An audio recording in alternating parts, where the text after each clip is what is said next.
Olá! Já pararam para pensar como um texto antigo, de milênios atrás, pode virar um guia, um passo a passo para uma jornada de autoconhecimento? Parece algo distante, né? Mas hoje a gente vai ver exatamente como o arquiteto maçônico Thomas Smith Webb usou a Bíblia não só como inspiração, mas como um verdadeiro mapa para construir a jornada simbólica do rito de York. Então, a grande pergunta que guia a nossa conversa de hoje é essa: como exatamente a Bíblia se tornou a base, o manual de instruções para a jornada de um maçom? E não estamos falando de uma inspiração qualquer, não. A gente está falando de um sistema onde cada passo, cada lição, está ligado diretamente a um trecho das Escrituras. Como é que essa arquitetura espiritual tão complexa foi pensada e construída? E aqui está um nome por trás de tudo: Thomas Smith Webb. A visão dele era, olha, radical. Para ele, a Bíblia não era só uma fonte de moral, era o próprio código-fonte do rito de York. A regra era clara: cada grau, cada símbolo tinha que nascer diretamente de uma passagem bíblica. Isso dava para toda a estrutura uma base que ele via como inabalável. Ok, o que a gente tem aqui é basicamente o mapa da jornada que vamos seguir. O Webb organizou tudo em 3 grandes estágios, cada um com um tema central e uma origem bíblica bem definida. Primeiro a gente tem a construção do caráter, lá no Antigo Testamento. Depois, a gente mergulha numa fase bem dramática de reconstrução e perda, também no Antigo Testamento. E, por fim, a gente chega na defesa da fé, que já nos leva para o Novo Testamento. É uma progressão com um arco dramático bem poderoso. Então, bora começar do começo, né? Pela fundação. Assim como na construção de um templo de verdade, a jornada maçônica começa com o trabalho mais importante de todos: a construção do caráter. Antes de levantar qualquer estrutura grandiosa, o terreno precisa ser preparado e os alicerces têm que ser absolutamente sólidos. E é aqui que tudo começa, com o primeiro passo simbólico, o grau de aprendiz. Este é o ponto de partida, o momento em que a pedra bruta do caráter começa a ser trabalhada. É aqui que a primeira e talvez a mais fundamental lição de toda a jornada ensinada é ensinada. E qual é a base de tudo? União. Para essa primeira lição, o Webb vai direto no Salmo 133.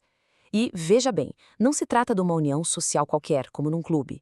A ideia aqui é de uma unidade espiritual profunda, tão sagrada quanto aquele óleo da unção que, simbolicamente, descia pela barba de Arão e o consagrava. Então, o recado aqui é bem claro: a fraternidade nasce de uma comunhão espiritual, não é só um grupo de amigos. E o símbolo do óleo é muito forte, porque ele mostra como essa unidade sagrada deve fluir de cima para baixo, conectando e santificando o grupo todo. Certo. Com a base da união bem firme, a construção continua.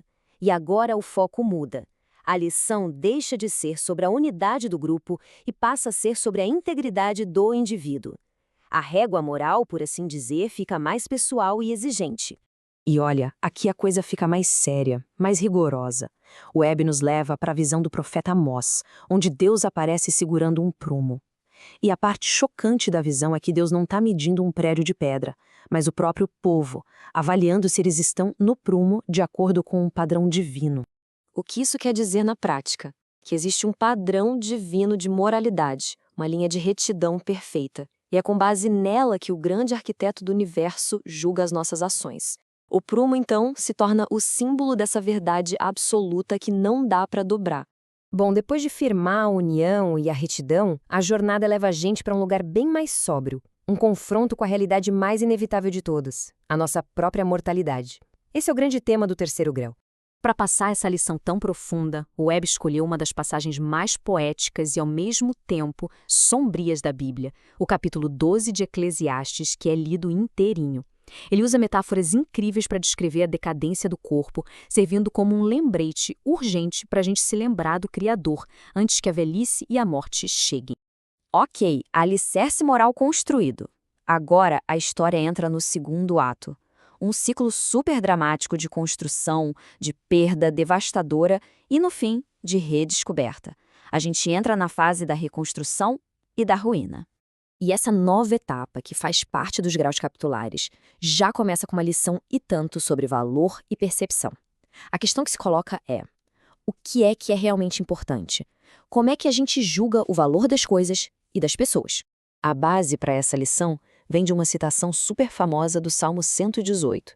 A ideia de que aquilo que os especialistas desprezaram acaba se tornando a peça mais importante de todas é o pilar desse ensinamento. A lição, então, é uma alegoria muito forte sobre julgamento. Ela ensina que é preciso aprender a enxergar mérito onde o mundo só vê defeito.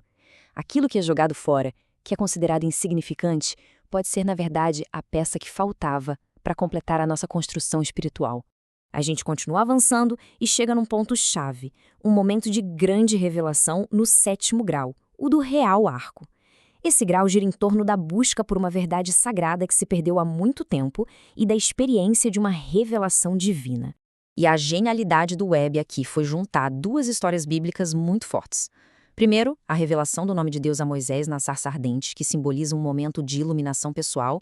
E segundo, a história do retorno do exílio da Babilônia, que representa a jornada difícil de redescobrir e restaurar uma verdade que tinha sido perdida.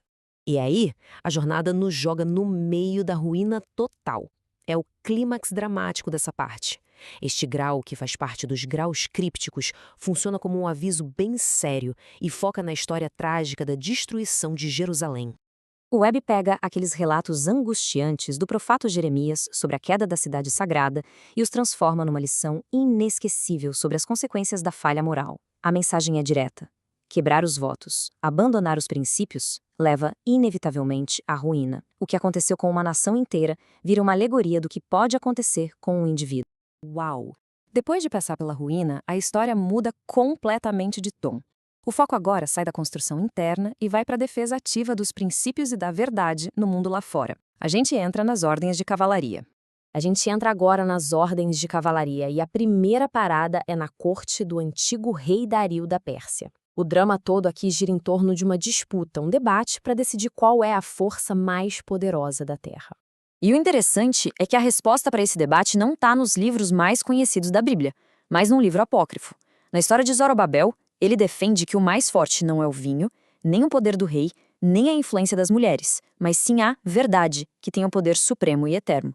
E essa conclusão vira o lema do cavaleiro.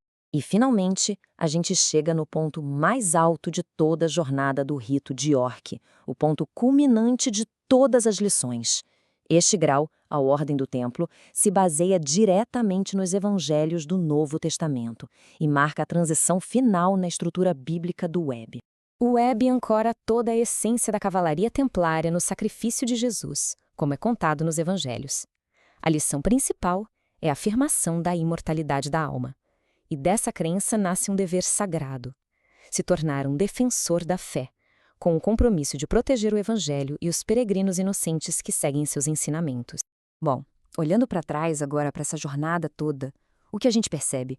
A genialidade do Thomas Smith Webb não foi só criar um monte de cerimônias. O que ele fez foi projetar uma experiência imersiva, uma caminhada simbólica através dos diferentes gêneros e emoções que a gente encontra na própria Bíblia. A jornada começa com a poesia da união nos Salmos. Depois, nos confronta com o rigor moral dos profetas. Nos faz sentir a dor da destruição com os lamentos de Jeremias. E, por fim, nos oferece o renascimento na verdade e no sacrifício dos evangelhos. É uma progressão emocional e espiritual completa, um verdadeiro roteiro para a alma. Isso tudo nos deixa com uma última reflexão. A genialidade do Webb foi pegar um livro antigo e transformá-lo num caminho vivo, um roteiro para o desenvolvimento pessoal. E isso, inevitavelmente, nos leva a pensar, se um texto pode ser um mapa para uma jornada com um propósito, qual livro ou qual ideia serviria como o nosso próprio guia? Qual seria a primeira frase, a primeira página do roteiro da nossa própria vida?